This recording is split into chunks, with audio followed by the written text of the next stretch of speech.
Hi, this is the Self-Defense Office channel. I'm Triple G, and we are in our home invasion series, and this should be the end today. So it's part 3 on our 3Ds, and this is defend, depart, safe room. This is the hardest one to talk about, and the reason why is because there's so many variables.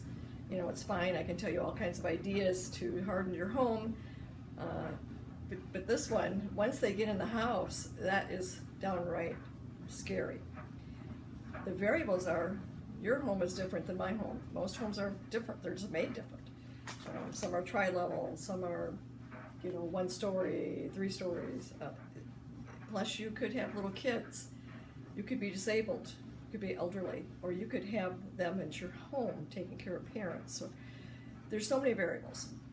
So it's hard to tell you what to do. All I can do is give you some ideas. If you ask people, what's the best home defense weapon? They're going to tell you a firearm. If they don't tell you that, they don't have a plan of their own and don't know what is, and they've not done their research. If you choosing to get a firearm, I'm going to have talks on that in the future. So you have to get training, you're going to have to do a whole other homework. It's a whole new language. It's hard to get started. But I would encourage that if you're not deathly afraid of them. Because I hear many stories that people know they're against guns. One particular is against guns, no, but his home was invasion when they were in bed. He ran. The only thing he had was a baseball bat, so he ran. If they have a gun, or a knife, the bad criminals. He ran down, chased him down the basement, I guess, with his baseball bat. The guy ended up running out, but it scared him. He couldn't protect his wife if this guy had something else, and so he decided that's when he decided to get a firearm. So that was. It's hard. It's hard.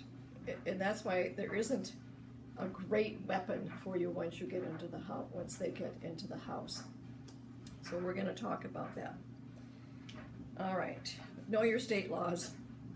A lot of people say, oh, just shoot them. Well, you can't shoot them when they're outside your home mostly. You have to wait till they enter. And so he's, well, I'll shoot them and then drag them across. They're going to see that. The cops are going to see that. So that's not going to work. So don't do that. We're going to talk about where you hide your valuables. The first place criminals are looking is going to be the master bedroom, because they know people keep their valuables in the master bedroom. You might want to move them out of the master bedroom. A couple that they were not home, but they had a home invasion and they stole $10,000 worth of jewelry, coin collection, that kind of stuff, because it was pretty easy to find. So you want to hide things. You can hide things in vents or fake vents. You can cut out a piece of wallboard and stick a vent in there. Stick your jewels down there and stick a vent up. You can use fake light sockets if you have smaller stuff. You can use, I've said before, food containers, and put those in your back of your pantry. Some people use the freezer. I can't. Somebody said, well, don't use the freezer. They go through that before. They're not going to go through.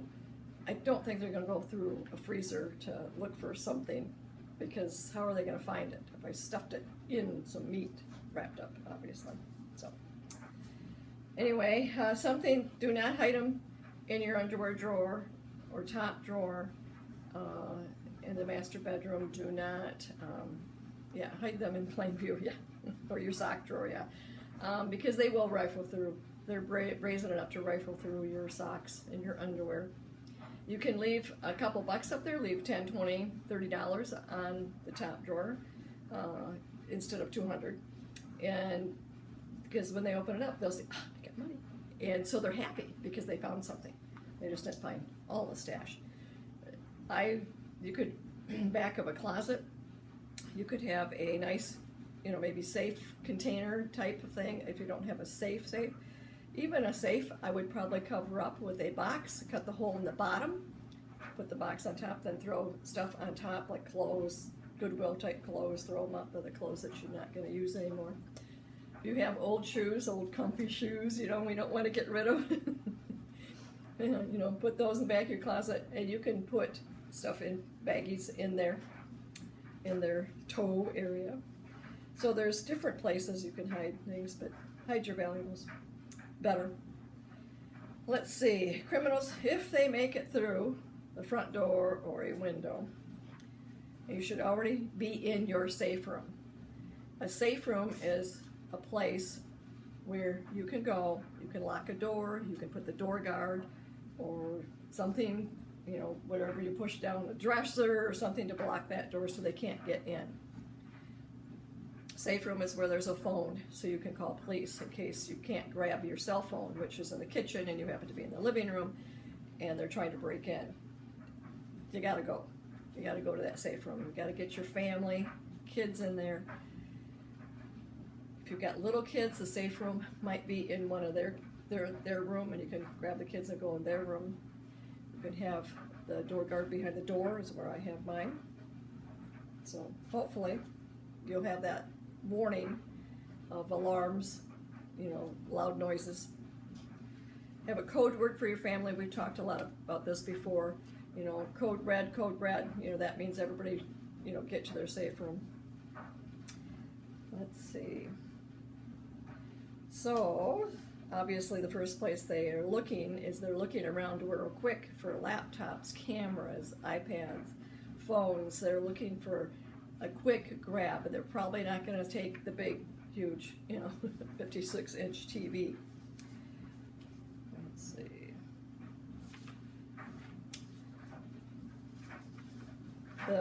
An old phone works if you keep that in your safe room. Just make sure it keeps charging. Keep charged. I can talk. An old phone, even if it is doesn't have any minutes on it or it's not activated, it's supposed to be able to call 911. I would like to test that out, but I don't dare. Do not go into your hallway. If you have a firearm or a weapon, do not come out and meet them in the hallway. All right, so you step out of your hallway. We call that the fatal funnel. All right, that's where you can get killed. So don't do that. Stay in your room, barricade the door somehow, and you'd be talking to the police. I'd be yelling at them. The police are on their way, and that's maybe the bullhorn would be for. She's coming up, the air horn and bullhorn, and I called it a megaphone, but there are megaphones. They're bigger. All right. If you're on the third floor, or second floor, or third floor, whatever it is, second floor, basement, middle, second, and your bedrooms are up there, and you have a ladder, you know, one of those toss-out ladders. From what I hear, people get stuck in those, and it's not easy to get down. So I would have a rope versus that rope, maybe, you know, something that your kids can grab, especially, and every foot have a knot. So it's knotted, so they can climb down that. It'd be nice to have a pole, that way, fireman's pole, they go down real fast. If they don't have anything, they can jump out the window, have them maybe throw out pillows, jump out the window. I'd rather have them break ankle versus, you know, something else.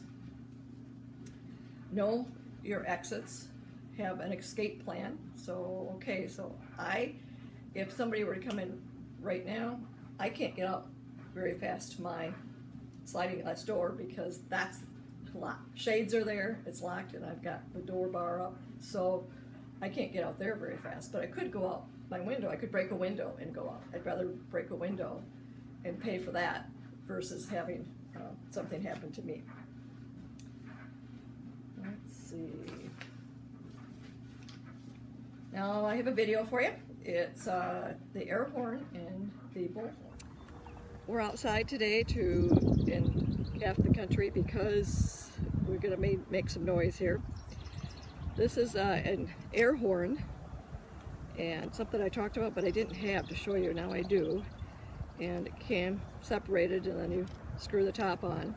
It gets real cold if you use it. This only lasts about 15 seconds. I've already used it up. It doesn't have much left. Yeah, I do have a bigger wattle. I already put the lid on it, so this would last a lot longer. And for the home, I probably would get bigger. They came at Walmart, and for us, it'd be the summertime. It's those that you live in the south that might have it all year round. They come in lots of different sizes. They were in the back by the camping marine rope area, so I was surprised at how many sizes they had. So we're going to let this off. This could scare them away. And you could keep your hand on it. It gets real cold. So I don't know what's in there, but that's an idea. The other thing I have here is a megaphone. So that comes with a shoulder strap, comes with a handle that folds out. It doesn't come with them, but it has a spot for the, I'll get it, 4D batteries. Okay, and then it has the back where all your things are on and off button, alarm button, and music and speaker button and volume button. So we're gonna charge it all the way up to speak into it, and you really got to put your lips right on that for it to be able to shout out. Get out of my house. Oh, that didn't work. Here, we're gonna. Oh, it helped. Now I have the siren on.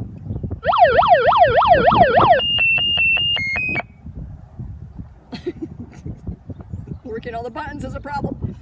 Testing, orchard to get out of my house now. The police are on their way. Okay, so you could say something like that. So why it has music, I have no idea. It does have the alarm that I like, which is a siren. And you could turn it up gently. It would sound like they're coming. A little bit more each time. Sounds like they're closer.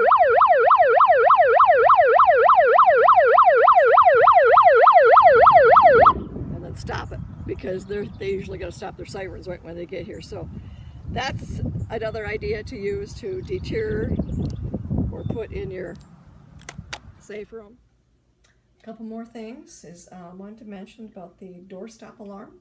And this you could set around different places in your house, away from children. But all you would have to do if you heard something or somebody breaking in is push the alarm, and then you could go flying to your safe room or out the back door. But you could have these in various places around your house. It's about $10. It's instant instant alarm. One thing on the video, the bullhorn, it's not a megahorn, it's a bullhorn. Megahorns are bigger. So you want to be prepared. You want to have tools at your disposal, handy, each room that you're in case you get trapped in that room or floor. All right, so a flashlight to blind them, especially at night. Bear spray, fire extinguisher, a stun gun. And then once you think things through, so you have two of them. So there's two individuals that are coming inside. You've got your bear spray in one hand, your stun gun in the other. After you use them, then what? What if they fight through them? What if it didn't work? How would you leave, get out? Just think things through, all right? So that way you have plan, the backup plan. Let's see. If you have a safe room, have an extra spare keys to the front door up there, along with a glow stick attached to it, a small one. That way you just crack it. If it's at night, you want to get the keys to the police who will be surrounding the house. You can throw them out the window and they can find them, and they won't be breaking down your door trying to get in. All right. If you have firearms, please practice. Training, practice. We'll cover some of that firearms next time. So until then, be safe, plan.